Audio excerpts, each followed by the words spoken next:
don't really understand my fascination with the Gen 1 Glock simply because it's a gun that I wasn't even aware of until later on in my firearm journey. I do remember hearing some of the talking points about the gun when it first came out, about it being completely plastic, how it can get through metal detectors, and it was just like the new space age gun. And the funny thing is now I look at this gun and this gun looks old as hell to me. But the gun is definitely something that, well, when I see it, it means a lot. I'm a sucker for nostalgia. The Gen 1 definitely gives me the nostalgia feels whenever I see one. I actually have never actually seen a Gen 1 in person. This is the first time, and now I'm touching it. I don't think I'm supposed to touch it, but I'm touching it.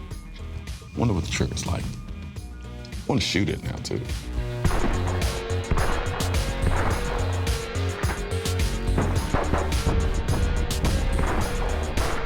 So clearly I still do the same thing on this Generation 1 that I do on all the other generations of Glocks.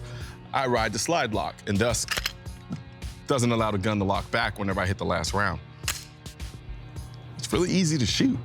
I'd kill for some finger grooves right now. I'd kill for some RTF texturing right now. But besides that, everything else is pretty much dead on.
I'm out here with the Gen 1 Glock 17. Just having all of these Glocks out here from Generation 5, Generation 4, Generation 3, Generation 2, and Generation 1, sitting here and I look at the span of all the different generations, and I gotta be honest, they haven't really changed very much. Hell, when I first got into guns, they were already on like Gen 3. So my introduction to Glocks were the Gen 3 essentially. But with the Gen 1, I think because I came into it the way I did, so far along in their evolution, there's a certain appreciation that I have for it that I can look back on and say, you know, like, hey, like that's a very rare gun. That's a gun that has basically served as the catalyst for what is to be one of the biggest gun companies in the world. For someone who's a Glock enthusiast, or as we like to call it, a Glock fanboy, the changes, though slight, you wonder, are they a testament to how revolutionary the Glock handgun was and in very little need for any change? Or are they kind of stuck and over-depending on a platform that has essentially worked?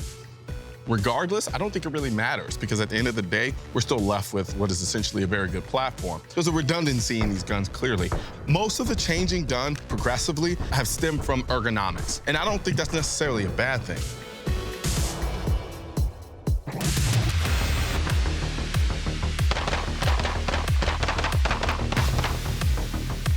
A couple of things. This grip sucks. When I have it in my hand and my hands are dry, it's not really an issue. Being out here in the heat, holding on to this grip, there's nothing here to give you any traction whatsoever to actually get a good grip on a gun, and the gun kind of starts sliding out of my hand. As you probably noticed, I was readjusting my grip. So I will say the texturing that they put on the Generation 4 and Generation 5, good job. However, like I said before, it didn't really shoot that much different. It felt just the same. But there's something very organic and natural about the way this Generation 1 feels in my hand. Some of that may just be a placebo effect in my mind and understanding that this was the first gun. There's a perceptive originality to it, even in just the way that it feels. Not so much just me knowing about it, but just the way the gun feels looking at it. And of course, the gun's been around for so long now. When I look at it visually and compare it to all the other guns, it just looks like an older gun. And I think it's a side of the gun industry that a lot of people don't get to see or are able to appreciate. And I think the Glock handguns in general have just revolutionized the gun industry in a way that very few companies have ever been able to do.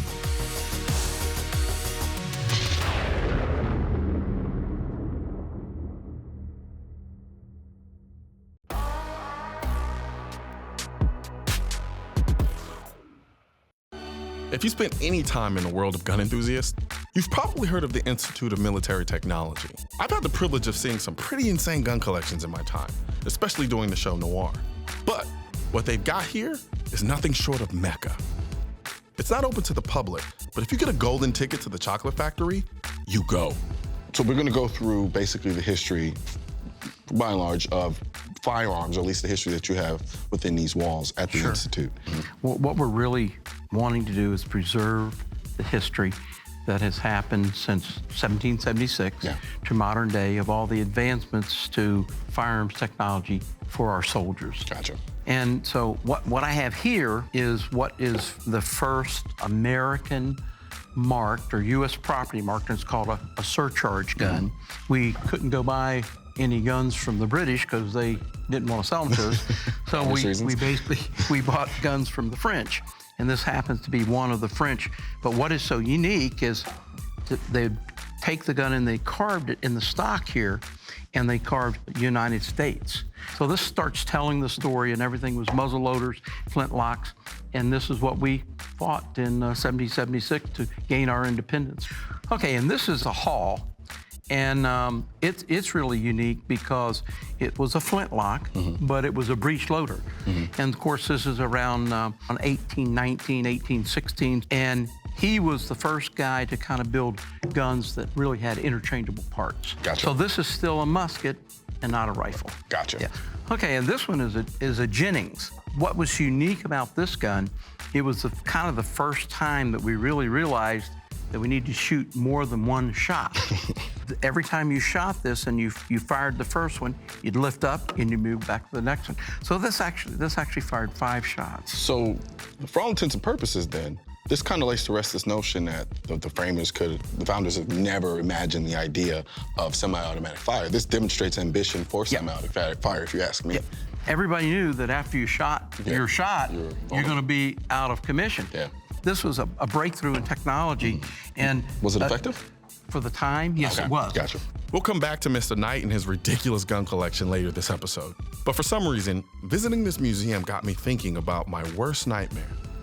The day when the only way I can make enough space to buy more guns is by getting rid of some. I always knew the day would come. The day I had to get rid of some of my guns. When you start getting into the acquisition of guns, you soon realize it's very hard to let guns go. For me, every gun I own has a purpose. And no matter how trivial that purpose is, it makes getting rid of guns excruciatingly painful. But here I am, trying to do exactly that.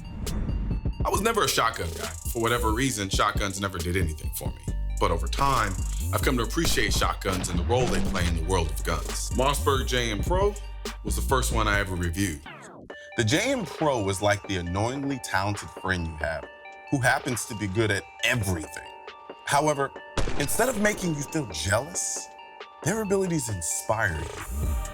From the time I reviewed the JM Pro shotgun to now, there we go. There's been a lot of time in the field, and I have a priceless attachment to it that can't really be quantified in dollar signs. So I don't necessarily think I'm gonna be getting rid of this one. Never in a million years did I think I'd shoot a musket, much less review one. But who am I kidding? The chances of me ever shooting this thing again is pretty much slim to none. And as far as accuracy, you can forget about it. I'd be more accurate with the slingshot. At this point, I've come to the conclusion that the musket was designed by Lucifer himself as a joke on Civil War soldiers. But how many people can say they own a freaking musket? Like, I literally own a piece of history. Okay, maybe I'm overplaying the whole history part.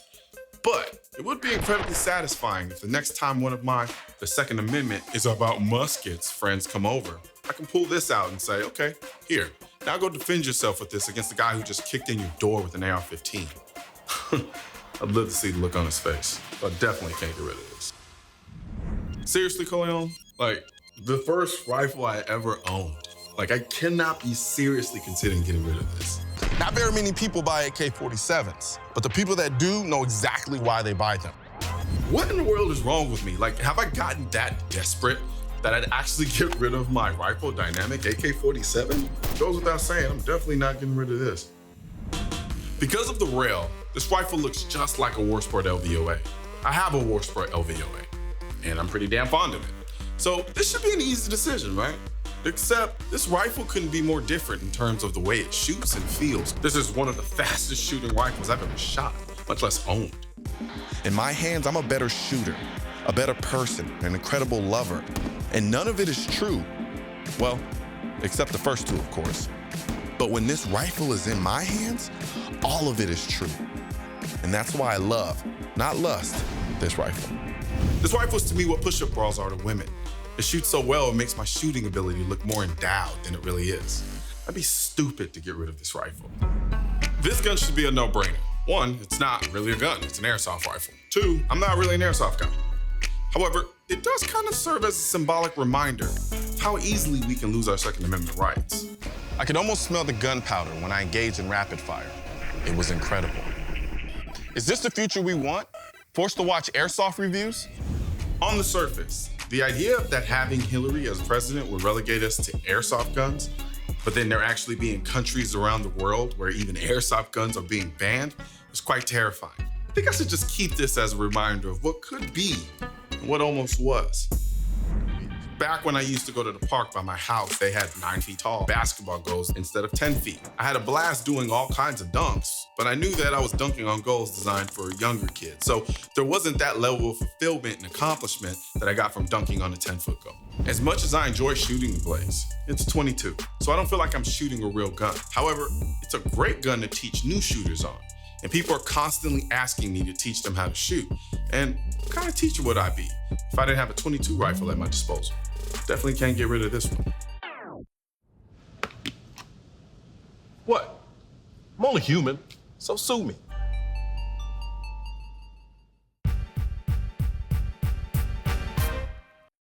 This is another unique rifle in the respect that during the Civil War, the North had all the factories, and they were building all the guns. At the end of the war, they were building 200,000 guns a year.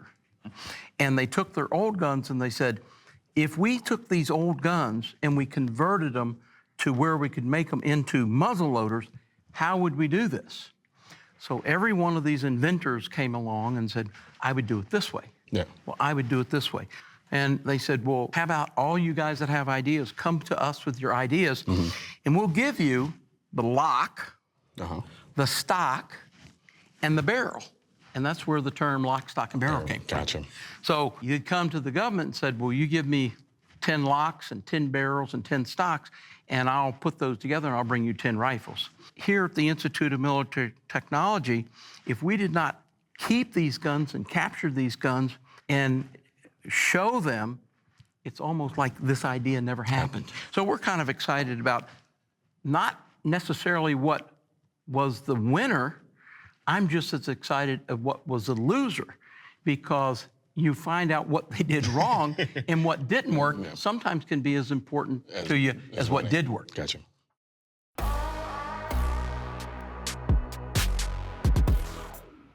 This is probably the rarest silencer because the Army bought 100 World War I. There's not a lot of people collect silencers like that, but there's a lot of people that collect 03 Springfields. So it makes these silencers incredibly valuable because the only ones, there's one in the Smithsonian and there's one in the Springfield Armory Museum. Or the FG-42. This is like the pinnacle of German firearms engineering. So that was for paratroopers. Nazi Germany spared no expense for their Delta Force. This was the gun they developed. That is iconic in the world and 50 years ahead of its time. That's nuts. This is an original Maxim blueprint for a German rifle in July 20th, 1911 is when they finished the drawings. It all had to be hand-drawn, just like it all had to be handmade back then, you know? And even 10 years ago, before we had 3D printing, it would take a month to prototype a new silencer. Now we can print plastic in-house, or we can have metal 3D printed stuff in 24 hours at the office. Unheard of 10 years ago. Kevin Brittingham isn't your average CEO. He's been in the firearms business since he started Advanced Armament Company at the age of 19. He sold that a while back and now owns Q, where his mission is to build the world's best silencers. Kevin knows guns inside and out, historical and modern, and it's in them that he finds his inspiration.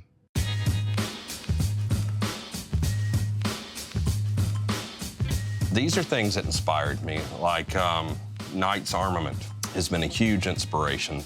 My favorite gun company in the world. They've done so much cool stuff over the years. You know, here's a silencer for their very first military contract in 1982 was for the Navy SEALs for their M16A1s. Feel how big and heavy that was, you know, compared to... It's a weapon in itself. Yeah, today's technology. But that thing at the time was revolutionary. Yeah. Size-wise, sound performance-wise, you could come out of the surf and shoot it. That's cool, and that really got the SEALs interested in silencing their guns. They've always been very progressive with it. This is the things that excite me, even in Vietnam. Now, this is very interesting. Most people have never seen these. This was a silencer that was supposed to be good for like 20 shots. Now, it's lightweight, like they saw even then, but, you know, it's not gonna give continued service. So you said about 20 shots? Yeah, no, I've probably shot it a couple hundred, actually. You know that FG-42 in front of you? You know, now that was a nation, you know, that's Nazi Germany, when they put all of their resources behind something, wanted to develop something for their SEAL Team 6. It has integrated bipod, integrated bayonet. The gun is super lightweight. The stock has basically recoil built into it. You know, the original Knight's Armament flip-up sights that everybody has on their gun, you know, a lot of thought went into every aspect of that gun. I mean, they really wanted to win. They did. So just a lot of these older products, and things that you kind of draw inspiration from. And you can see cues over time of seeing lighter, sound suppression, just all these factors that really helped soldiers. From a nostalgic standpoint, the Maxim silencer and the cutaway there, you know, that was designed in 1908. And the 22 version of that was the quietest silencer I owned until the 1990s. So you talk about a genius, you know, where you have the mailing tubes over here, because back then it made sense. The silencer was a firearms accessory. So Gotcha, you just throw it in the mail. It's kind of like somebody shipping me PMax. Yeah, so you send the Maxim Silencer Company $5 and your address, and you check the box of the model you want, and this comes in the mail. The silencer's in it, it's got stamps on it. Could you imagine? Yes, I can imagine. Yeah, apparently, right? I mean, we went from having these things sitting in the mail to now, you got to like sign away half your soul. Yeah, it takes you a year to get this as a civilian now. Yeah. Like my daughters would not hunt if they had to wear ear protection or guns were loud. They would never go shoot. And you see, and in the military, you know, in front of you, you've got a silencer from World War I that the Army purchased for the 03 Springfield. You know, and you know, they used silencers on 03 Springfields going after Pancho Villa, actually. So that was the first military use in this nation of silencers on guns. The silencers give soldiers a lot of advantages. And those advantages are very helpful for when we hunt or we're just at the range with our buddies. You know, today we're shooting at my range. I've got neighbors that aren't that far away. They hate when I shoot without silencers because it's just noise pollution. Pretty much. It's great when, you know, someone like yourself comes and you hear these myths and internet BS and no, this is the actual thing and you can shoot it and see for yourself, or this is why it's important for hunting, or this is why we do this for the military. So that's exciting to me. It gets me excited again and motivated. And it's like, no excuses not to accomplish things. And if Maxim could be a century ahead of everybody else with, you know, the limited capabilities and resources they had then, you know, why can't I achieve what I want to achieve? Absolutely. Well, thank you very much, man. Thank you. Absolutely.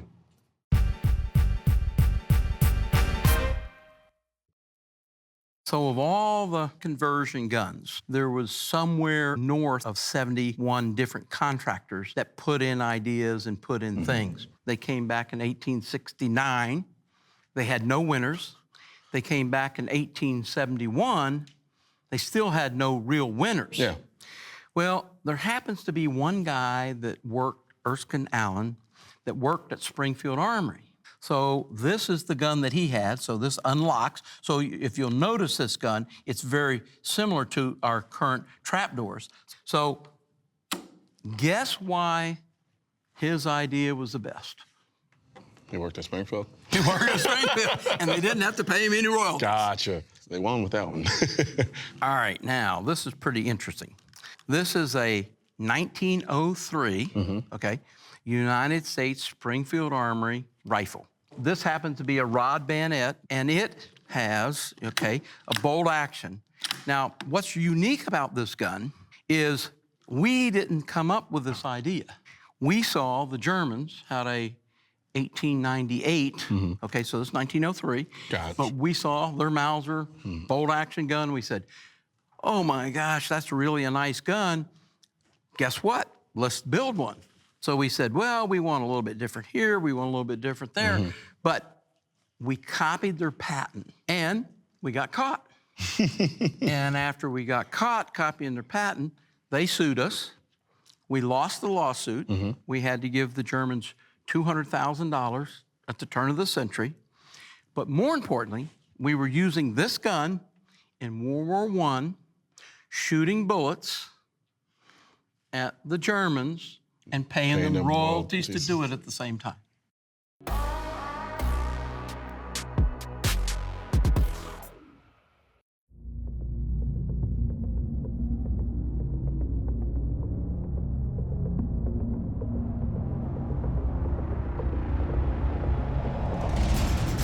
What are you doing? No! Hey! Wait! No! I'm ready! No! No! Hey! Get away from her! Do you know him? No! My baby's in the car!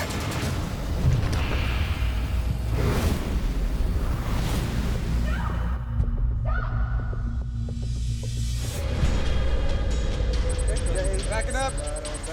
When you're taking the shot, where are you aiming? To the head, central nervous system. Why? Complete shutdown, hit the light switch. If I injured the guy trying to take the vehicle, especially if there's kids in the car, now I just made the problem even worse. If he gets in a high-speed chase or he's doing 100 miles an hour on the highway, bleeding out, now I just escalated that situation. So marksmanship and putting your shots where you want them, it's critical. It's extremely important.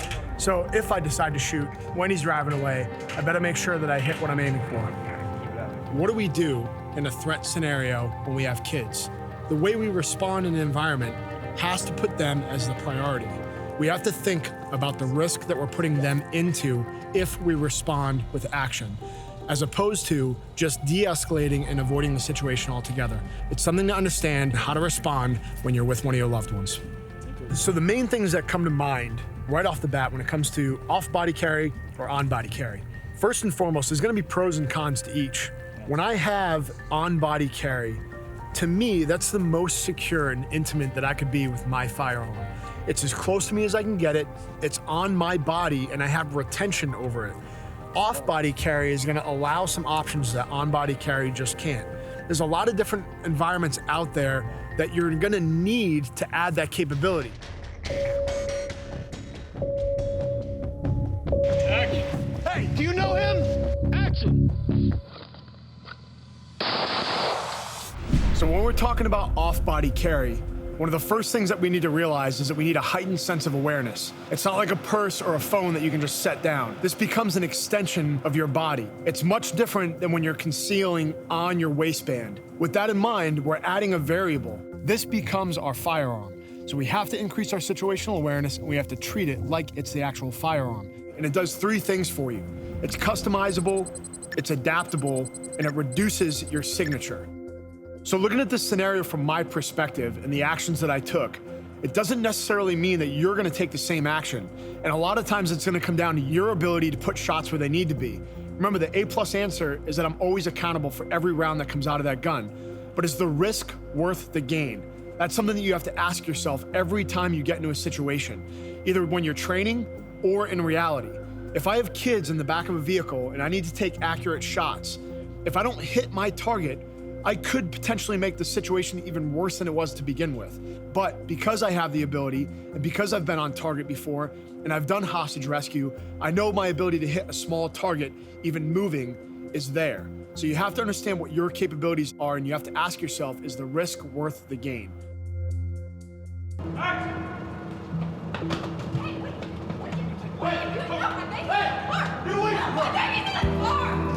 One of the biggest things available to us when it comes to off-body carry is customization. being able to fit the gear that we have into our lifestyles. I have something that's designed that doesn't make me stand out from anybody else. I can walk into the gym and I can walk out of the gym and transition through that environment seamlessly. And then if I get in a confrontation, like you saw in this scenario, it makes it really easy to access this gun even though I've got gym shorts on. The other thing to think about when it comes to customization is, are you doing what you would in reality in your training regimen? It doesn't matter if you're wearing gym shorts or flip-flops. If you do it out in town, you have to add it to your training. The second thing is adaptability.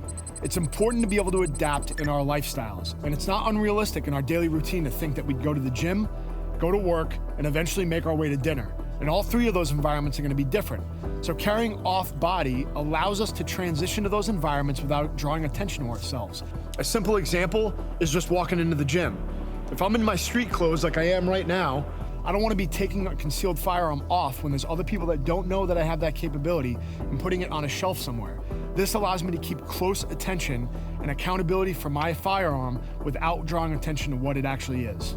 My baby's in the car! Help me! In that scenario, when time is of the essence, to be able to understand and analyze what's happening, whether she's in distress, her kids are in the car, she doesn't know that guy, he has a blade, all this data is starting to add up to me to be able to draw on that guy and shoot. Remember, is the risk worth the gain? Is my capability going to be able to mitigate that situation and deploy this bag? Adaptability allowed me to do that seamlessly from coming out of the gym into a threat scenario. The third thing is reducing your signature. So if you walk into the beach, or if I have a swimsuit on, I'm not going to be able to wear something that doesn't have a waistband in it and have a good holster set up. It's going to be sloppy, I can't take my shirt off, and 1,000 other things that we can mention. Especially for women in tight clothing and or dresses. To be able to have a capability where it's off body gives you that ability to transition from environment to environment, and it breaks your signature up. Being able to transition, be adaptable, and eventually break up your profile can really make or break the difference between you being able to get in the fight or not. Did you take a good step back, about 18 inches? Going hot. And slider. Starting with my hands in a nonviolent posture, I'm identifying potential threats. My first motion is a violent movement using my left hand to hunt for my bag's ripcord. I start swinging the bag towards the center of my chest to protect my vital organs with its integrated body armor. The violent swinging of the bag opens the firearm compartment while placing the firearm in the ideal position for the draw. Next, I reference the firearm, establishing a 3-finger grip. Next, I clear the firearm from the bag. Once clear, I push the gun into center chest to meet my lead hand for a 2-handed grip. Once my primary grip is established, I continue to press the gun out, scanning the immediate area and taking shots if necessary.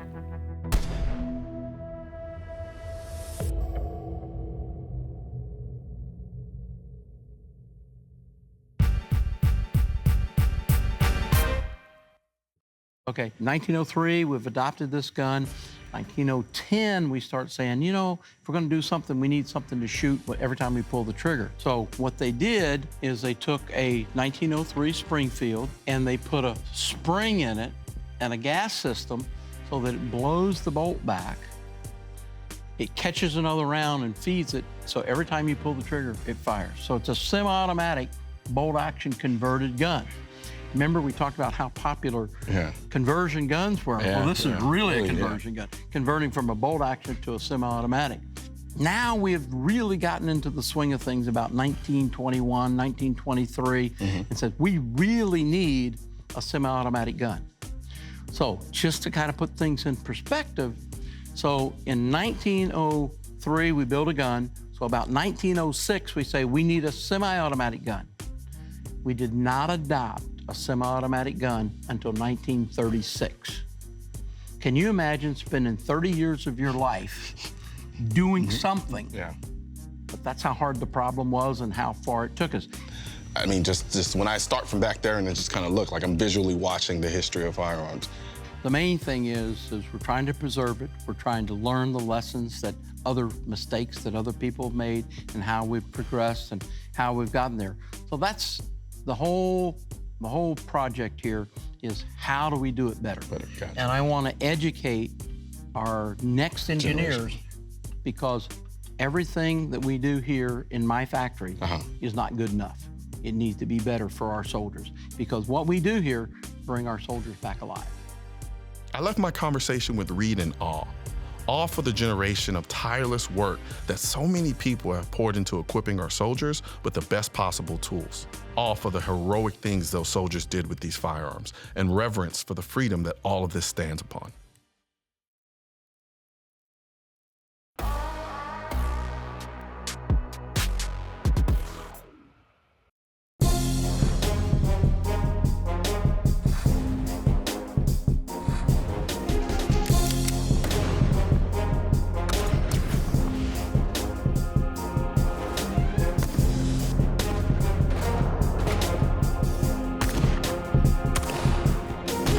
After 2 courses of fire, Team Bravo is leading with 3 points, Team Alpha with 2 points, and Team Charlie with 1 point.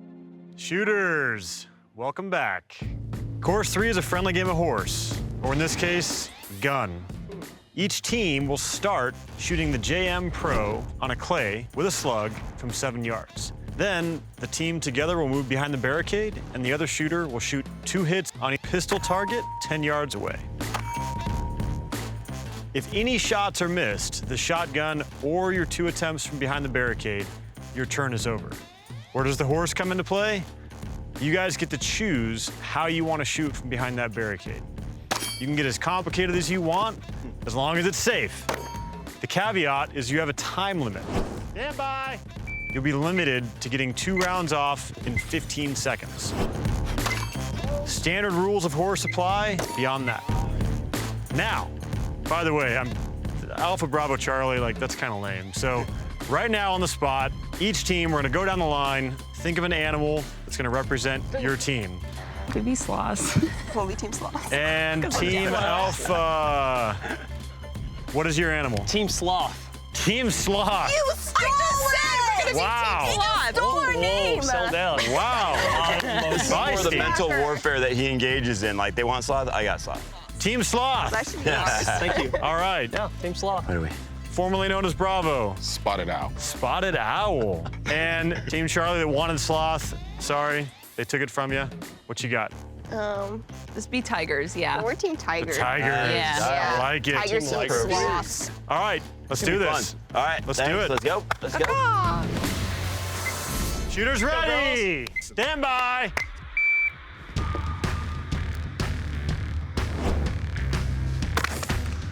All they have to do is.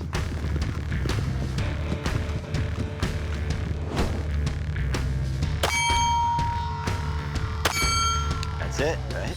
14:57. Wow, that was quick. Okay, Alex, talk us through real quick what you did. Your first shot was, I think it was Behind. that side. Yep. Around. So her and then body, down. her body was behind the barricade. She leaned right. You need to shoot around this edge and through this hole. Okay. So you can't stand here and say that that's around this edge. Yeah. Right? Because she deliberately like leaned out and shot.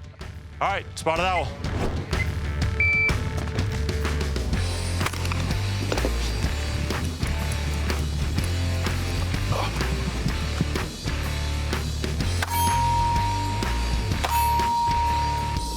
Okay, so listen up. They did not pass that. I knew it. What? Okay? Yep. I clearly said Around that. she shot around this edge. Yep, you did. Shot over. Darren shot around this edge. Oh, wow. Well, we're gonna follow them first. Oh no, they're gonna set it and they have to follow. And So they're do gonna we get have to keep doing the yes, same one? exactly. They're gonna get a U until they mess up, and then they're gonna get an N from us. So they're gonna be out first, and then we have to. You hear this guy? Talking. He's running his gums. Stand by.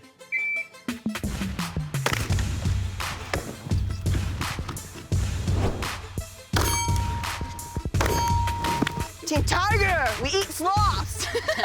Stand by.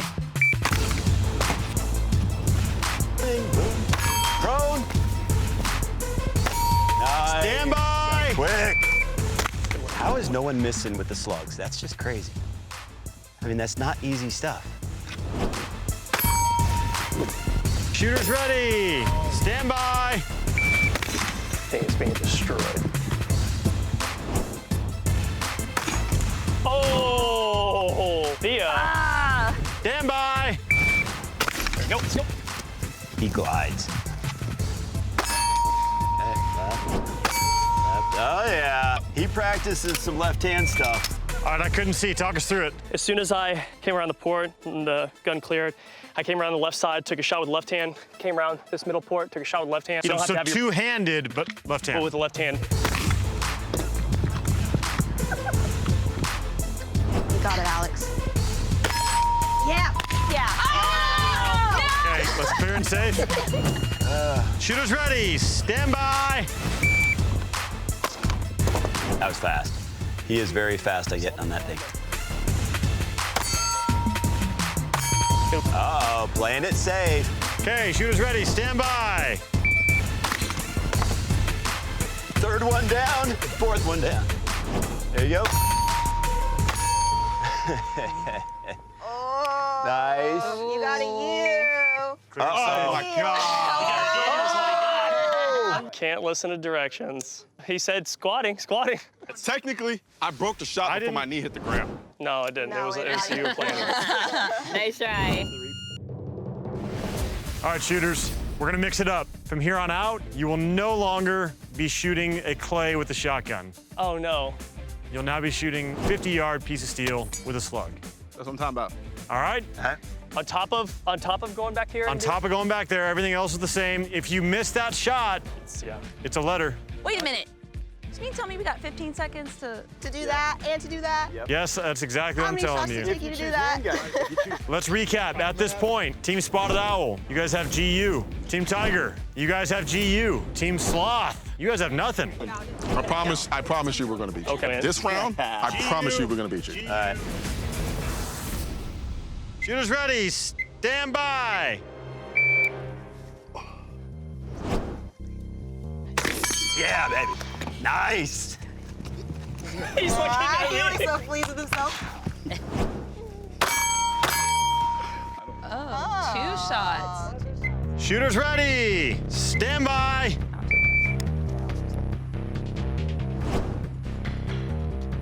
G, thank you. Good try. Oh, trigger pull. I didn't want to. What letter is that, Barrett? G. All right, Team Tigers, downrange. Let me tell you how this is gonna go down. They're gonna miss. They're gonna be out. Right? That's right. After they're out, what is it? Is it you guys' turn? You're gonna get a U. Then he's gonna go up. He's gonna hit. Gonna come back. Then you guys are gonna go out. You're gonna miss, and we're gonna win. Okay. Shooters ready, stand by.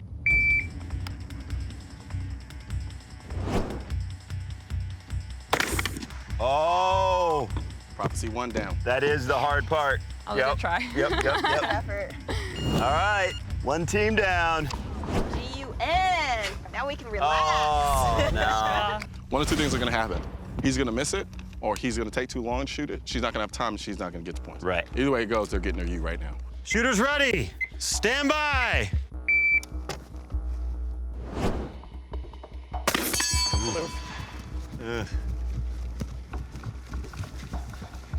Kneeling, 2 shots. Good work, girlfriend. Nice. Unload, show clear. Damn, I thought that was gonna be closer. Good work. I need you right now. Yeah. Because I'm not gonna miss. What are you gonna do? What are you gonna do? I'm just gonna shoot. We're gonna get them on there. Shooters, stand by. Don't even run. You're not gonna have to run. Ooh, you gotta hustle, bro. You gotta hustle. You gotta hustle. Shooters ready, stand by.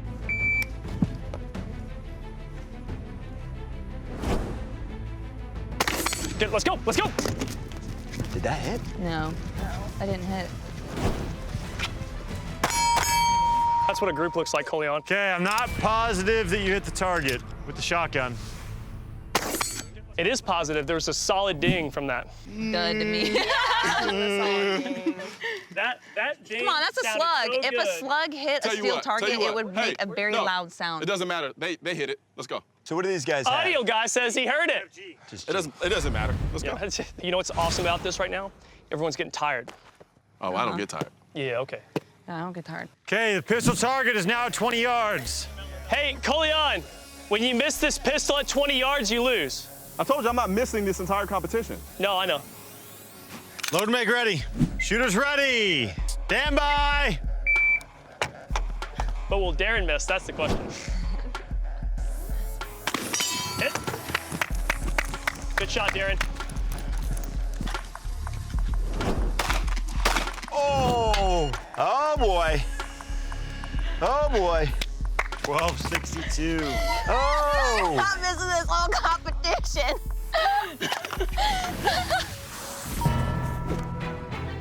It's late in the day. Course of 3 is behind us. I think we can all feel it. The old guys in particular, there's no doubt. So we just played a game of horse, but GUN instead, and it was a battle. And then we ended up with the Team Sloth and Team Spotted Owl that were duking it out in the end. Right. So where did we end up? We ended up with the Sloths in first place. Team Spotted Owl, you guys came in second, and the Tigers, you guys came in third, so you get 1 point. However, major caveat on this. We had a safety violation.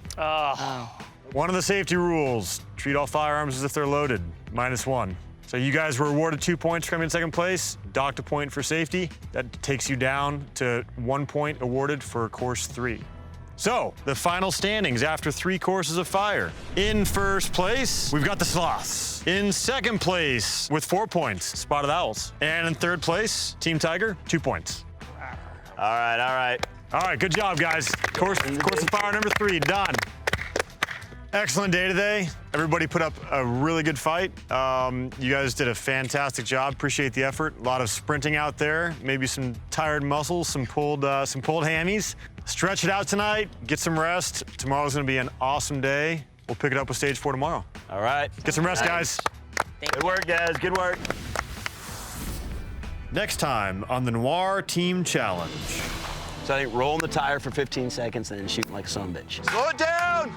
Slow it down! I don't even have enough mags that I'm gonna put into that steel target. And I think I'm gonna take 5 and reset. 5 and reset. Ow! The only thing difficult that I see that's going on is your ability to get the gun back up and run. Rack it? It won't rack. Yes, it will. Rack it. 3, 2, 1. Good work, good work. That was sweet. Good job. Rock and roll, baby. Rock and roll.